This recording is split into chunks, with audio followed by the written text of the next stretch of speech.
Muito obrigado. Bom dia a todas as pessoas aqui presentes.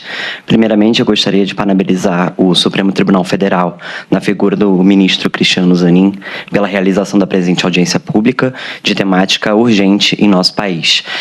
Agradecemos também à Procuradoria-Geral da República pelo ajuizamento da presente lide, provocando a interpretação constitucional do tema. Saúdo também os e as colegas presentes aqui na mesa para o debate sobre a interpretação da nossa Constituição frente a novas tecnologias digitais, celebrando a democracia brasileira. A Data Privacy Brasil é uma organização que nasce da parceria entre uma escola e uma associação com o objetivo de fomentar a cultura de proteção de dados e direitos digitais. Contamos com uma equipe multidisciplinar e oferecemos formações, eventos, pesquisas de interesse público e auditorias cívicas. São iniciativas que buscam promover os direitos digitais e direitos fundamentais, além dos valores ligados à justiça social, diante de tecnologias contemporâneas e processos de datificação. Desde 2020, nós trabalhamos com pesquisas de interesse público sobre o tecnoautoritarismo. Eu não sei se está passando. Pronto, desculpa. Sobre o tecnoautoritarismo. Nós analisamos o estado da arte científica no Brasil e no mundo, trabalhando com material de referência, como relatórios técnicos, vídeos informativos e, inclusive, uma série de reportagens em parceria com veículos de mídia. Na esfera judicial, nós atuamos como amicus curiae na ADI 6649, sobre o decreto que criava o Cadastro Base Cidadão e regras de compartilhamento de dados no governo federal, e na ADI 6387, que questionava o compartilhamento de dados de usuários de telecomunicações com o IBGE. Conforme o professor Ingo Scarlett, o tecnoautoritarismo ele pode ser definido como a utilização cada vez mais massiva de recursos de tecnologia da informação e comunicação digital para o controle de indivíduos e grupos pelo Estado. Não se trata de um fenômeno exclusivo de estados ditatoriais. Tais tecnologias são frequentemente adotadas em diversos países, minando a democracia a partir da confiança que os cidadãos e cidadãs têm sobre o Estado nacional.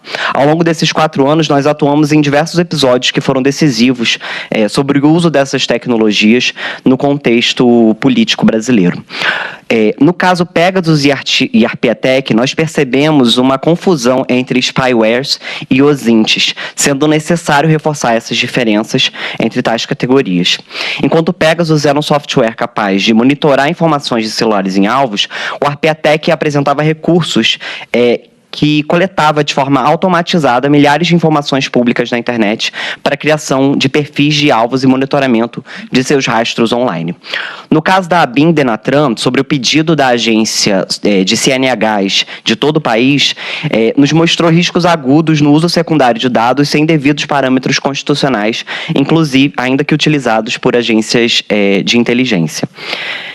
Em 2022, no caso Excel, isso nos mostrou riscos ao devido processo na extração de dados de dispositivos. Os fatos apontam para a criação de zonas cinzentas no devido processo, permitindo que autoridades administrativas pudessem decidir sobre a extração de dados em dispositivos sem autorização judicial. Em conjunto com outras organizações, nós atuamos em inquérito civil exigindo freios e contrapesos aos softwares de extração em dispositivos, além de arranjos institucionais que garantissem os princípios da necessidade, legalidade e proporcionalidade em tais operações. Mais recentemente, o First Mile aponta outros cenários de risco.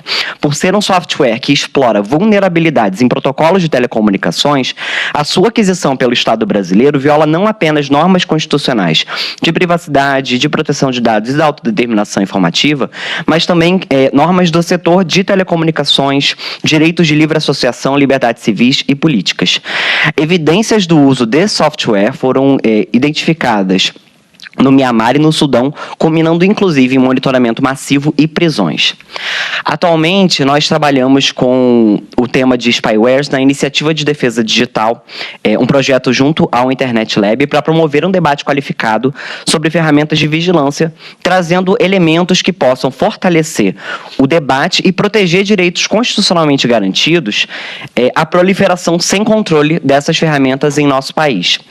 O relatório Mercadores da Insegurança, do IPREC, organização que também estará presente nessa audiência, aponta 209 documentos contratuais relativos a spywares na administração pública. Trata-se do material de referência sobre esse tema e destacamos alguns de seus achados aqui nessa tabela.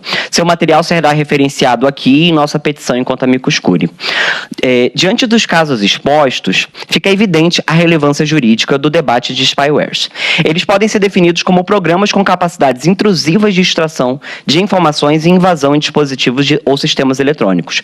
O seu objetivo é explorar falhas de segurança existentes para a coleta de informações sobre seus alvos, que dificilmente conseguem identificar a invasão. Na literatura especializada, eles também são conhecidos pelo fenômeno de hacking governamental. A sua proliferação é cada vez maior ao redor do mundo, especialmente através da aquisição de ferramentas desenvolvidas e comercializadas por empresas privadas.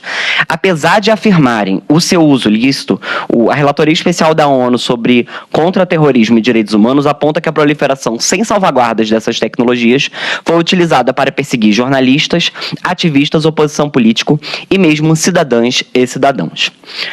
Podemos separar as diferentes modalidades de spywares a partir de suas características e capacidades, auxiliando a identificar os riscos que cada um promove aos direitos fundamentais, bem como formas de controle necessárias para a ação estatal.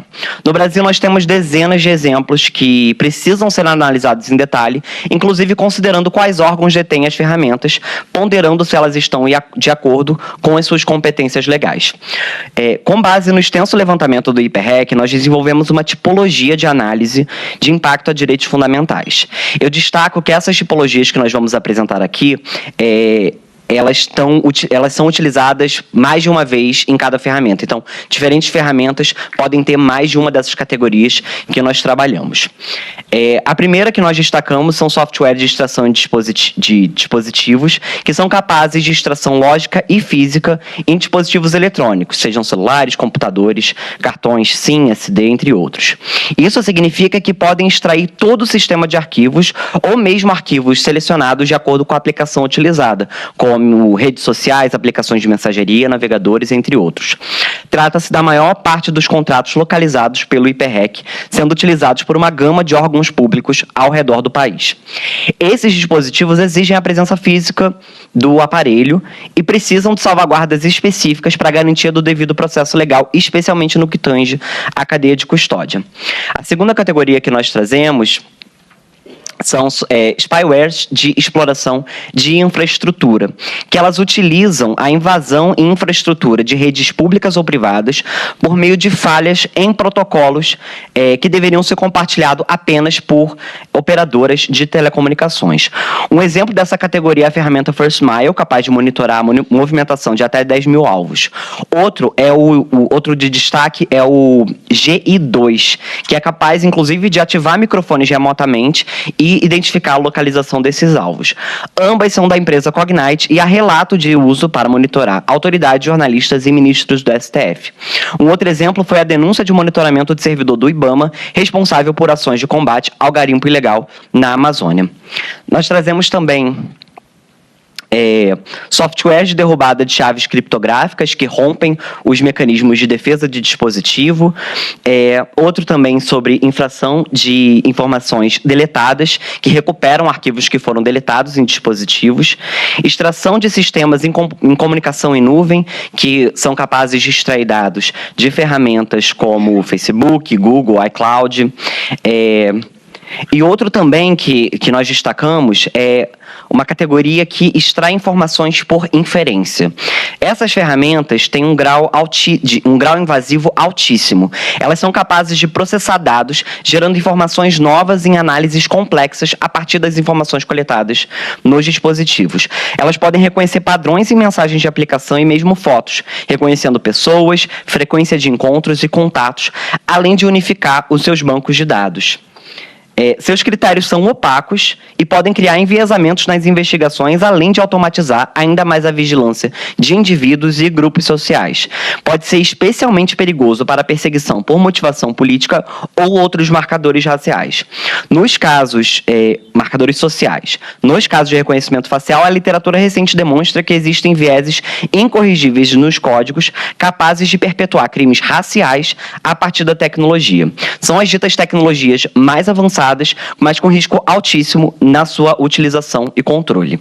Além da tipologia apresentada, nós destacamos 3 categorias importantes para análise. Spyware de análise física, remota e esse de inferências. Nas análises físicas, as pessoas investigadas muitas vezes têm conhecimento da apreensão, cabendo maior controle da atividade estatal. Isso não acontece em invasões remotas, quase indetectáveis. Por fim, as inferências, como eu trouxe anteriormente, elas criam uma camada adicional de inteligência, mas a sua falta de transparência pode levar a interpretações equivocadas. Diante do exposto, recomendamos à Corte um exame de proporcionalidade e razoabilidade sobre a aquisição, desenvolvimento e uso de spywares pelo poder público brasileiro, considerando as competências legais dos órgãos, capacidades técnicas das ferramentas e o reconhecimento das múltiplas violações de direitos fundamentais que podem trazer. A apresentação da tipologia tem como objetivo balizar o debate, apontando a gradação de riscos considerados no potencial de invasão massiva de direitos dessas ferramentas, especialmente no protocolo de comunicação e extração remota de informações. Eu agradeço e até mais.